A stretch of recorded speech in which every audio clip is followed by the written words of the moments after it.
वंदे मातरम। नमस्ते।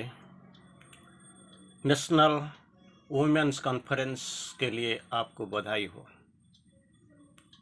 Indoor stadium Cuttack में संगठित हो रहा है All India National Women's Conference. इसके लिए बहुत आपके लिए उत्साह बहुत है। तो इसी परिप्रेक्ष्य में हम आलोचना करने जा रहे हैं। हम कठिन समय में से गुजर रहे हैं। हम कठिन समय में से गुजर रहे हैं। हम का अर्थ यहाँ संसार, हम नहीं संसार, पूरा दुनिया, मैं नहीं आप नहीं, हमारा देश नहीं, लेकिन सारा संसार कठिन समय में से गुजर रहे हैं। ये सच है, इट इज़ ट्रू। लेकिन जो स्थिर बन रहेंगे वह उसमें से पहले की अपेक्षा बहुत अधिक मजबूत होकर निकलेंगे। Struggle for existence, survival of the fittest. सारे का सर्वाइवल संभव नहीं है। तो डार्विन को आपने तो जरूर पढ़ा होगा। वो बोलते हैं struggle for existence and the survival of the fittest. Existence के लिए, स्थिति में बने रहने के लिए संघर्ष तो जारी होता है। ये संघर्ष में द फिटेस्ट, इसका सर्वाइवल होगा, सबसे फिट इसका सर्वाइवल होगा। क्योंकि ये दुनिया को अगर आप थोड़ा अवलोकन करेंगे तो, पीछे जाएंगे तो, इतिहास का पढ़ाई करेंगे तो ये आपको ज़रूर पता होगा। कहीं सारे वीरों, राजा, वो सारे निकल चुके हुए, they have dead and gun. लेकिन इतिहास की पन्ने पर वेरी लिमिटेड, बहुत सीमित हीरो, वॉरियर, राजा, ये लोगों का नाम है। जैसे आप नेपोलियन जानते हैं, और ये आइंस्टाइन, वैज्ञानिक आइंस्टाइन और न्यूटन का नाम जानते हैं। जैसे अलेक्जेंडर द ग्रेट का नाम आपका ज़रूर पता होगा, आप ज़रूर में जाने हैं।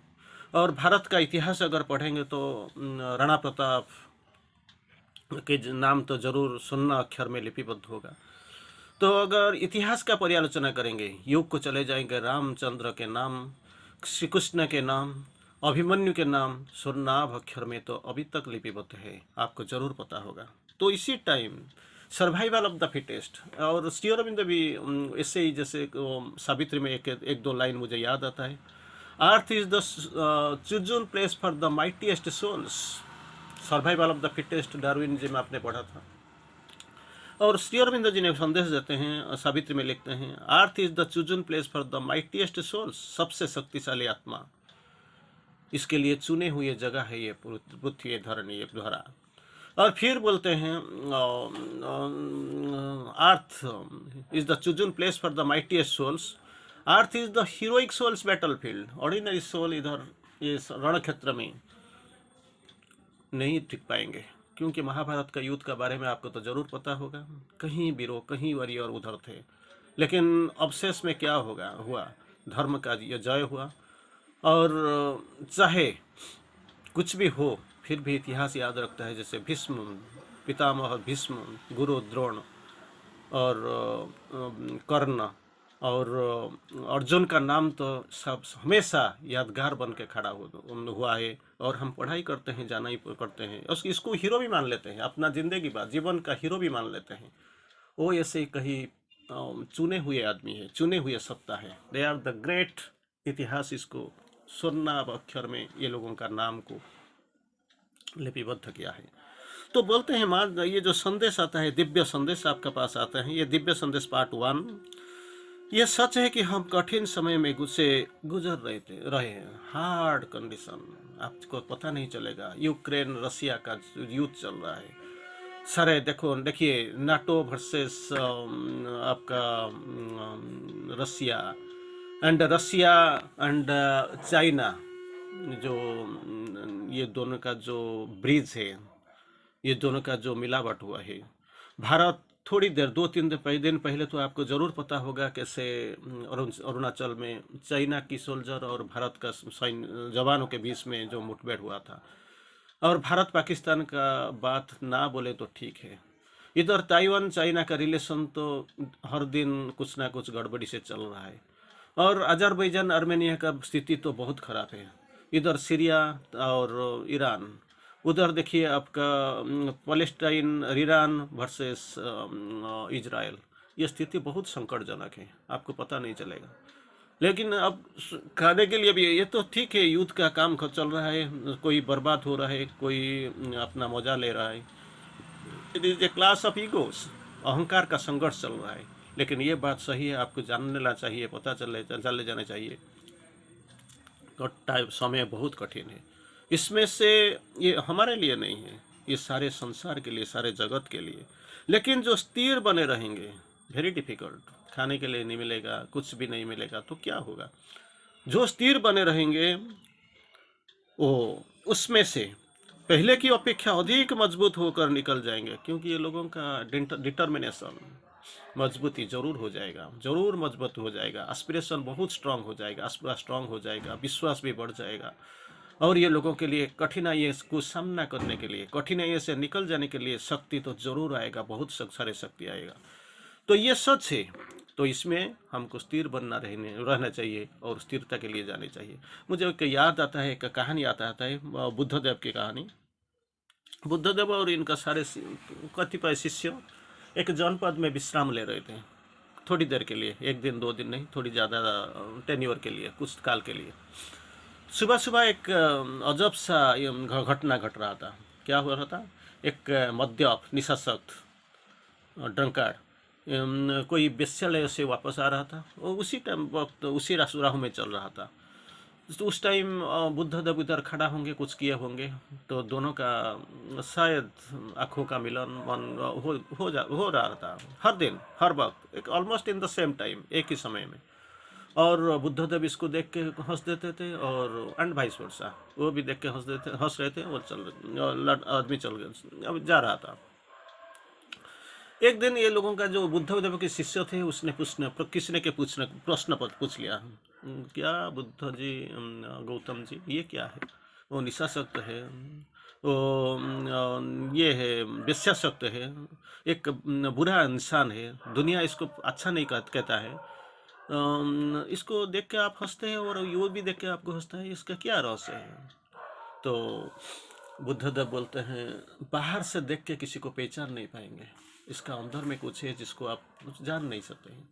दुनिया में 2 तरीकों के आदमी का प्रकृति ऐसे ही है, 2 टाइप्स ऑफ नेचर सर दे यार, 2 तरीके का प्रकृति है। एक प्रकृति में क्या होता है, जो कुछ गलती तो करते हैं लेकिन मान ले जाते हैं। दूसरा, वो गलती करते हैं लेकिन छुपा लेते हैं।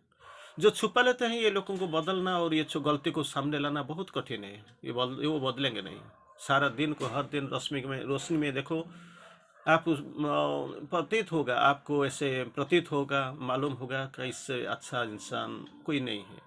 लेकिन जो दिन में या रात में जो कुछ बुराई करते हैं, बुराई सोचते हैं, वो बाहर में आ जाते हैं। ये लोगों का बीच में उसका दिल में कुछ भी नहीं है, और इसी लोगों का बदलना बहुत आसान है, क्योंकि थोड़ा सा है सरफेस में, वो लोग जानते नहीं। हर दिन वो भी ये लोगों का पश्चाताप करते हैं, जो भगवान मैं क्यों ये करता हूँ, ये जीवन क्यों मुझे बिताना पड़ता है, मैं इसके जीवन में खुशी नहीं हूँ, लेकिन फिर भी करना पड़ता है। जैसे ये जो आदमी निशाशक्त है, वेश्याशक्त है, खराब है, लेकिन देख के हंस देता है। लेकिन जो अच्छा आदमी आते हैं मेरा पास, कुछ प्रश्न पूछने के लिए, कुछ बात कहने के लिए, कुछ ढूंढने के लिए, कुछ मार्गदर्शन करने के लिए, लेकिन ये लोगों का बीच में बहुत कुछ खराबी है, लेकिन आप इसको जान नहीं सकते, पता नहीं सकते, इसको पूछ नहीं सकते। वेरी डिफिकल्ट टू चेंज, ये लोग बदलेंगे नहीं।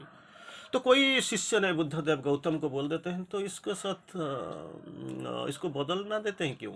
You can change him, why don't you change him, क्यों बदल ना देते हैं? बुद्धदेव हंसते हैं और बोलते हैं, तो इसीलिए तो मैं इसका साथ मित्रता करता हूँ। वो बदलेगा, जरूर बदलेगा। Night is the darkest before the dawn, सुबह होने से पहले जो रात्रि आता है वो बहुत अशांत होता है, घने और कठिनाइयों से भरा हुआ है। लेकिन जब कुछ थोड़ी देर के बाद इसको देख कर सारे दौड़ जाते हैं, थम जाते हैं, रुक जाते हैं, रो पड़ते हैं। लेकिन जो बुद्धिमान होते हैं वो सोचते हैं थोड़ी देर के बाद ये कठिनाइयाँ चले जाएगा, वो घनाइयाँ चले जाएगा, दिस डार्केस्ट ये पीरियड जरूर चला जाएगा, और एक आसान सा पीरियड ये लोगों के लिए आएगा। वही है, वही तो दिव्य संदेश। तो ये कठिनाइयाँ कठिनाइयाँ तो हमेशा के लिए है। We are living in a difficult world, most difficult world, जहाँ पे हम इधर खड़े हैं, बहुत कठिनाइयों से भरा हुआ धरती है। लेकिन यही बात आपको करना है, सोचना है क्या है, कैसे हम ये कठिनाइयों का सामना करेंगे, इससे गुजर जाएंगे। अगर एक बार आपने गुजर गया तो मान लेना चाहिए आप पीछे से क्या होगा, पहले से बहुत अधिक मजबूत होकर निकल जाएंगे। आपको कोई समझ में नहीं पाएगा वो क्या चीज़ है, वो क्या करना चाहते हैं। ऐसे ही करना ही पड़ेगा और कोई रास्ता ही नहीं है। क्योंकि हर नेचर, हर आदमी का एक एक नेचर होता है, स्वभाव होता है, और पर्सनालिटी भी ये भी अलग रहता होता है। तो मेरा पर्सनालिटी, मेरा नेचर, मेरा स्वभाव और मेरा पर्सनालिटी, आपका नेचर, आपका पर्सनालिटी दोनों अलग अलग है। तो मेरा जो कुछ मेरे लिए प्रযোज्य हुई वो आपके लिए प्रযোज्य नहीं हो सकता। तो इसीलिए मुझे क्या करना चाहिए, पहले मनुष्य को जानना चाहिए और फिर क्रिया करने चाहिए। He must know. जैसे आपको शायद एक ट्रैफिक स्टैंड में आप खड़ा होंगे गाड़ी पकड़ कर, तो इसमें 3 चीज़ लिखा होगा, जरूर आपके सामने लिखा होता, जरूर आपको सामने आएगा। स्टॉप, जरूर रुक जाएंगे। लुक, इधर उधर देखिए क्या हुए, क्योंकि 4 छक पर आप खड़ा है। ये 4 ट्रैक, ये 4 चक पर समय की चौछक पर आप खड़े हुए हैं। आपको पता मालूम नहीं क्या करना है। आप जहाँ पे जाते हैं कोई दूसरा भी उधर भी जा क्रॉस कर रहा होगा। एक्सीडेंट का बहुत, दुर्घटना का संभावना है बहुत है। तो इसमें मुझे क्या करना है, कैसे रहना है, कैसे सिर लेना है। तो पहला क्या बताए, स्टॉप। जब आपका स्टॉपेज आता है तो स्टॉप, रुक जाइए। क्या है दूसरा चीज क्या है, लुक, चारों तरफ देखिए, क्या आपका सामने कौन है, क्या है, ये दुनिया का हाल क्या है, देखिए कोई आता है, कोई घुस जाता है, और क्या रास्ता बिल्कुल खाली है, देख लीजिए। Then proceed, stop, look and proceed. ऐसे ही है जीवन का रास्ता। ऐसे हर था।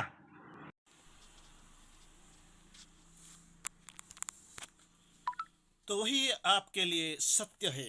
क्या है, पहले मनुष्य को जानना चाहिए और फिर क्रिया करनी चाहिए। जैसे स्टॉप, लुक एंड प्रोसीड, ऐसे ही आपको करना चाहिए। पहले आपको जानना चाहिए मैं कौन हूँ। कस्ट को ऑन, जो शब्द आपको जरूर मालूम होगा, सुना आपने जरूर सुना होगा। जब बच्चा जब पैदा होता है, एक ही बात इसमें मुंह से आता है, क्वा क्वा, ये क्वा। तो वही चीज, वही बात है। कोस्त को अहम, कह कह, it is a Sanskrit word. कह अहम, कह मीन्स हु एम आई, मैं कौन हूँ। और हु मीन्स वेयर, मैं कहाँ जा रहा हूँ, कहाँ से आया हूँ, कहाँ जा रहा हूँ, ये जानना चाहिए। मैं कहाँ, किस लिए मेरा ये इधर आना, क्यों मुझे पड़ा, मेरा चैत्य सत्ता इधर है, मेरा क्यों मुझे जन्म लेना पड़ेगा, मेरा जन्म का उपलब्धि क्या है, मेरा मतलब क्या है, मकसद क्या है, क्यों मुझे भेजा गया। तो इसको जानना चाहिए, पहले जानना चाहिए और फिर क्रिया करना चाहिए। मुझे आपको अपने किसी ने भेज दिया, किसी नौकरी में मेरा काम है, क्या ऑफिस में बैठ के मैं क्या करूँगा, कुछ अकाउंट्स काम करूँगा या कुछ प्लानिंग काम करूँगा। लेकिन इसको छोड़ के मैं क्या करता हूँ, इधर उधर घूम रहा हूँ, फिर रहा हूँ, टाइम वेस्ट कर रहा हूँ। ये कोई सही काम नहीं है। तो पहले मुझे जानना पड़ेगा क्या है, मैं कौन हूँ। पहले मनुष्य को जानना चाहिए और फिर क्रिया करने चाहिए। जबकि मनुष्य पहले क्रिया करते हैं और फिर अपनी क्रिया द्वारा अपना जानना चाहते हैं। जो क्रिया होता है, तो क्या बताएं, जब और क्या ओरिजिनली क्या होता है, ये 2 तरीके का चीज़ है। लेकिन कुछ करना चाहिए, कुछ होना चाहिए, इसको छोड़ के हम और कुछ करते हैं। जैसे आपको पता होगा, पहले मनुष्य को जानना चाहिए और क्रिया करना चाहिए। मैं कौन हूँ, कहाँ हूँ, मेरा नौकरी क्या है, मेरा काम क्या है, मैं इसको जानूंगा और मैं इसके बाद काम करूंगा। इसी को छोड़ के हम क्या करते हैं, मनुष्य पहले क्रिया करते हैं, आकर कुछ ना कुछ कर देते हैं, और बाद में अपने क्रिया द्वारा जानना चाहते हैं क्या चीज़ है। वही है, this is the thing, this is the trick. इसी को लेकर हम चलते हैं। लेकिन हमको क्या करना चाहिए, क्या सोचना चाहिए, वही जो कठिनाइयाँ की अंदर हम गुजर रहे हैं, हमको मालूम नहीं है एक्चुअली ज़िंदगी का मकसद क्या है, ज़िंदगी what is the plan of life, meaning of life, अर्थ क्या है, प्लान क्या है, मुझे करना क्या चाहिए, मुझे सोचना क्या चाहिए। क्योंकि मुझे मालूम नहीं है मैं क्या हूँ, मैं कौन हूँ, मैं कहाँ से आया हूँ, मुझे करना क्या चाहिए। लेकिन ये अगर मुझे थोड़ा सा भी पता चल गया होता तो शायद ज़िंदगी का दिग में जो दिशा में कुछ परिवर्तन हो गया होता, लेकिन आई एम डिरेल्ड नाउ। तो यही करना चाहिए, पहले जानना चाहिए मैं कौन हूँ, और इसके बाद जानने के बाद मुझे करना चाहिए, मुझे क्या करना चाहिए। समय इशारा देते हैं इधर रुकने के लिए। आज कठिन समय के बारे में हमने बात किया। This is part 1 of the Divya संदेश। फिर कल जैसे देखेंगे पार्ट 2 पर जाएंगे। वंदे मातरम। प्रणाम।